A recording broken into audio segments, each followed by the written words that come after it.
नमस्कार, मैं हूं रुचि शर्मा। वेब3 की तमाम बड़ी खबरें लेकर हाजिर हैं हम। इथेरियम लेयर 2 ब्लॉकचेन ब्लास्ट पर निर्मित मंचेबल्स नामक एक नॉन फंजिबल टोकन गेम को $62 मिलियन का एक्सप्लॉइट झेलना पड़ा है।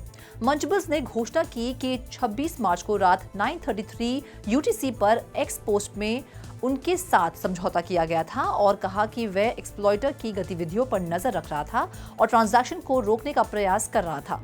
ब्लॉकचेन एनालिस्ट जैक एक्सबीटी ने कथित हमलावर के वॉलेट एड्रेस के साथ पोस्ट का जवाब दिया, जो वर्तमान में ब्लास्टस्कैन डेटा के अनुसार ईथर में $62.45 मिलियन का बैलेंस बताता है। एक्सप्लॉइटर की वॉलेट एड्रेस से पता चलता है कि उसने सुबह 9:26 UTC पर मंचेबल्स प्रोटोकॉल के साथ इंटरैक्ट किया और एज पर डी बैंक डेटा से टोटल 17,413 ETH निकाले। इसके बाद एक्सप्लॉइटर के वॉलेट एड्रेस ने ऑर्बिटर ब्रिज के माध्यम से $10,700 मूल्य का ETH ट्रांसफर कर दिए, जिससे ब्लास्ट ETH वापस नेटिव ETH में ट्रांसफर हो गया। 10:05 UTC पर वॉलेट ने एक नए वॉलेट एड्रेस पर एडिशनल 1 ETH भेजा। जैक एक्सबीटी ने दावा किया कि एक्सप्लॉइट मंचेबल्स टीम द्वारा वेयरवुल्व्स 0943 उपनाम से जाने जाने वाले नॉर्थ कोरियन डेवलपर्स को काम पर रखने से उपजा है। बढ़ते हैं अगली खबर की ओर। Leading cloud computing platform Amazon web services ने क्रिप्टो गेम और NFTs के साथ उपयोग के लिए नेटवर्क को AWS की Amazon मैनेज्ड ब्लॉकचेन सर्विस में एकीकृत करने के लिए वैक्स ब्लॉकचेन के साथ हाथ मिलाया है। ये कोलैबोरेशन डेवलपर्स को वैक्स नोड्स को अधिक आसानी से डिप्लॉय करने और AWS कंसोल के माध्यम से कुछ ही क्लिक्स के साथ वेब3 कार्य क्षमता को अपने एप्लीकेशंस में एकीकृत करने की अनुमति देगा। Amazon ने मंगलवार को साझा किए गए एक ब्लॉग पोस्ट में इंटीग्रेशन का विवरण दिया। अब तक डेवलपर्स को या तो अपने खुद के नोड्स को मैनुअल रूप से डिप्लॉय करना पड़ता था, एक कॉम्प्लेक्स प्रोसेस या थर्ड पार्टी नोड प्रोवाइडर्स का उपयोग करना पड़ता था और इस प्रकार कुछ नियंत्रण छोड़ना पड़ता था। वैक्स integration cloud wallet, single sign on, random number generation और ब्लॉकचेन एक्सप्लोरर्स जैसे वेब3 टूल का एक पूरा सूट पेश करके इसे सुव्यवस्थित करता है।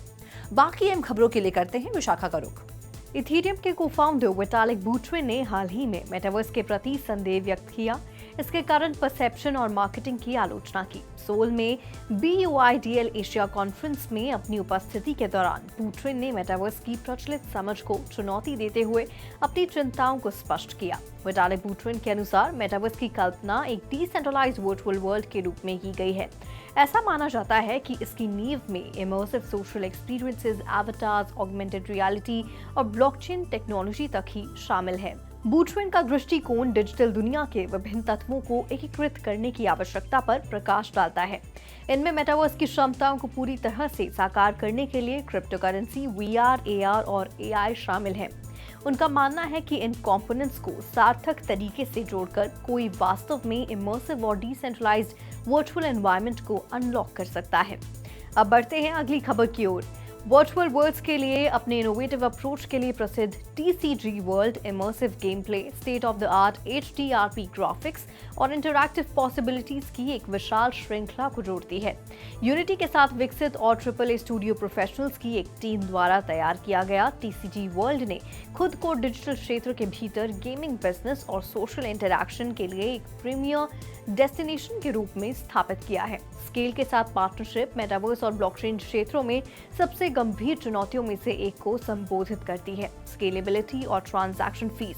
स्केल के कटिंग एज स्केलिंग सॉल्यूशंस को एकीकृत करके TCG वर्ल्ड अपने यूजर्स के लिए गैस फीस को समाप्त कर देगा, जिससे पहुंच और ओवरऑल यूजर एक्सपीरियंस में उल्लेखनीय वृद्धि होगी।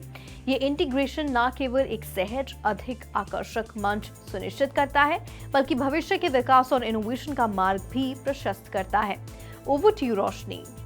फाइनेंशियल इंडस्ट्री के लिए एक लैंडमार्क डेवलपमेंट में HSBC ने हांगकांग के अपने रिटेल कस्टमर्स के लिए ग्राउंड ब्रेकिंग सर्विस शुरू की है, जो डिजिटल और ट्रेडिशनल एसेट के संलयन में बैंक के प्रवेश को चिन्हित करती है। साउथ चाइना मॉर्निंग पोस्ट की रिपोर्ट में HSBC ने HSBC गोल्ड टोकन लॉन्च किया है, जो फिजिकल गोल्ड को ब्लॉकचेन आधारित प्रतिनिधित्व करता है, जो इनोवेशन और डिजिटल एसेट इंटीग्रेशन के लिए बैंक की प्रतिबद्धता को रेखांकित करता है। SCMP के अनुसार यह अग्रणी पहल HSBC को ऐसे प्रोडक्ट जारी करने वाले पहले बैंक के रूप में स्थापित करती है, जो रियल वर्ल्ड एसेट्स को डिजिटल बनाने के इंस्टीट्यूशन और हांगकांग सरकार दोनों के प्रयासों के साथ संरेखित है।